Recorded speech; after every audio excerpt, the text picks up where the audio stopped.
একজন ব্যক্তি তেমন নামাজ আদায় করে না, যাবতীয় সময় গান বাজনা শ্রবণে ব্যস্ত থাকে। ওনাকে যখন আজানের সময় গান বন্ধ করতে বলা হয়, তখন তিনি বলেন আজানের সময় গান বাজাতে পারবো না। এটা কোথায় লেখা আছে? এই লোকরে বড় করে একটা বক্সিং দিবেন। বক্সিং দেওয়ার পরে বলবেন, যদি বলে আমাকে বক্সিং কেন দিলা, বলবেন যে তোমাকে বক্সিং দেওয়া যাবে না, এই কথা কোথায় লেখা আছে? তুমি কোরআন থেকে দেখাবা, হাদিস থেকে দেখাবা যে এই লোকের বক্সিং দেওয়া যাবে না, লেখা আছে। কোরআনে কোথাও লেখা নাই যে তোমারে বক্সিং দেওয়া যাবে না। অতএব বক্সিং কেন? আরেকটা দেব। কারণ ব্যাককল যারা, তাদের আক্কল দেওয়ার জন্য এ ধরনের কিছু দৃষ্টান্ত দেওয়ার দরকার হয়। কোরআনে আল্লাহ রাব্বুল আলামিন তোমাকে আলাদা করে বলে নাই যে আজানের সময় গান শুনবা না, কিন্তু লাহওয়াল হাদিস, ওমিনান নাসি মান ইয়াশতারি লাহওয়াল হাদিস, এই আয়াতের ব্যাখ্যায় সারা বিশ্বের কোরআনের সবচেয়ে বড় ব্যাখ্যাতা, নবী সাল্লাল্লাহু আলাইহি ওয়াসাল্লামের পক্ষ থেকে সার্টিফাইড ব্যাখ্যাতা রাইসুল মুফাসসিরিন আব্দুল্লাহ ইবনে আব্বাস রাদিয়াল্লাহু আনহু সহ বিশ্ববিখ্যাত মুফাসসিরগণের তাফসীর হলো এখানে আল্লাহ রাব্বুল আলামিন বাদ্যযন্ত্র সহকারে গান সেটাকে হারাম করেছেন। এবং নবী রাসূলুল্লাহ সাল্লাল্লাহু আলাইহি ওয়াসাল্লামের বিভিন্ন হাদিসে রয়েছে, তিনি বলেছেন কিয়ামতের আগে 4টি হারাম কাজকে মানুষ হালাল করবে, হালাল মনে করবে। এর মধ্যে একটা হলো আল মাআজিফ, বাদ্যযন্ত্র। একটা সময় মানুষ মনে করবে এটা হালাল। আজকাল দেখবেন কিছু লোক বাইর হইছে, নিজেরা গান করে সেটাকে বাদ্যযন্ত্র সংযোগে সেটাকে হালাল করার জন্য বলে না, ইসলামে গান বাজনা হালাল না, হারাম না। আছে না নাই? আবার কিছু পীরের মুরিদ আছে যারা বলে যে আসমানটা কাঁপছিল কেন, জমিনটা নাচছিল কেন, বড় পীর ঘামছিল কেন, সেই দিন। এরপরে কি? খাজা গান গেয়েছিল যেই দিন। হ্যাঁ, আল্লাহ নবীজির গান। তারপরে কি? পীর আউলিয়ার শান। যারা বলে গান হারাম, জ্ঞানহীন। শুনছেন এই গান?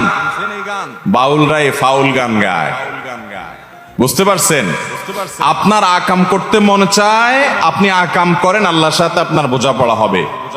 আমাদের সেখানে বাধা দেওয়ার কিছু নাই, এটা আপনার ব্যক্তি স্বাধীনতা। আপনি গুনাহ করেন, আল্লাহর সাথে বুঝেন আপনি, কিন্তু খারাপ কাজ করবেন, আবার কোরআন হাদিসকে বিকৃত করে আল্লাহর নামে, রাসূলের নামে মিথ্যা কথা বলবেন, এই অধিকার আপনাকে কেউ দেয়নি। অতএব এই বাদ্যযন্ত্র ব্যবহার, এই গান, এটা তো সর্বাবস্থা হারাম। আজানের সময় আলাদা করে হারাম, এটা তোমার জন্য লিখে দিতে হবে কেন? সর্বাবস্থা যেটা হারাম, সেখানে আল্লাহর নামের বড়ত্ব বর্ণনা করা হচ্ছে, সেই টাইমে তুমি আল্লাহ নিষিদ্ধ কাজটা বলে আওয়াজে ডিস্টার্ব করছো, এটা তো রীতিমতো আল্লাহর বিরুদ্ধে বিদ্রোহ করার শামিল। আল্লাহ তাআলা আমাদেরকে হেদায়েত দান করুন। যেটা সবসময় হারাম, সেটা আজানের সময় আরো বেশি হারাম। আমি ছত্তর ঢেকে ফুটবল খেলি, কিন্তু আমার বন্ধুরা হাফ প্যান্ট পরে খেলে, এই অবস্থা আমার কি গুনাহ হবে? আপনি ছত্তর ঢেকে খেলেন, আলহামদুলিল্লাহ, তাহলে আপনার খেলাটা জায়েজ আছে।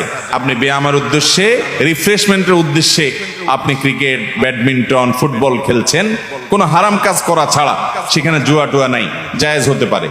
মুশকিল হলো আপনার সাথে অন্য সব খেলোয়াড়ের রান দেখা যাচ্ছে, সবাই হাফ প্যান্ট পরে খেলছে, তো অন্যের সতত দেখাটাও তো হারাম।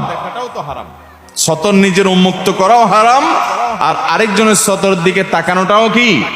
এখন আপনি যদি ওইদিকে তাকানো ছাড়া খেলতে পারেন তাহলে জায়েজ হবে, কিন্তু এটা কিভাবে সম্ভব?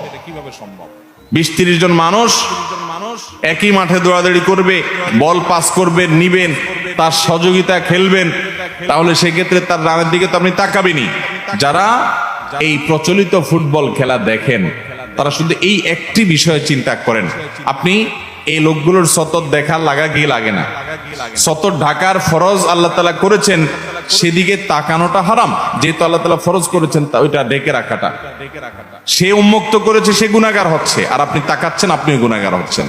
অতএব এটা জায়েজ হতে পারে, হ্যাঁ, যদি সবাই 3/4 প্যান্ট পরে, ফুল প্যান্ট পরে, সতর উন্মুক্ত করার ছাড়া যদি ফুটবল খেলেন, ব্যাডমিন্টন খেলেন, ক্রিকেট খেলেন, সেখানে পারস্পরিক কোনো লেনদেন নাই, হারাম কোনো কিছু নাই, নেশা বা এডিকশন হয় না, নামাজে মনোযোগের সমস্যা নাই, আলহামদুলিল্লাহ। শারীরিক রিফ্রেশমেন্টের জন্য, কসরতের জন্য এই ধরনের খেলা জায়েজ আছে। আমাদের নবী সাল্লাল্লাহু আলাইহি সাল্লাম তার আমলে মসজিদে নববীর আঙ্গিনাতে ইথিওপিয়ান সাহাবীরা খেলাধুলা করেছেন, তিনি পারমিশন করেছেন।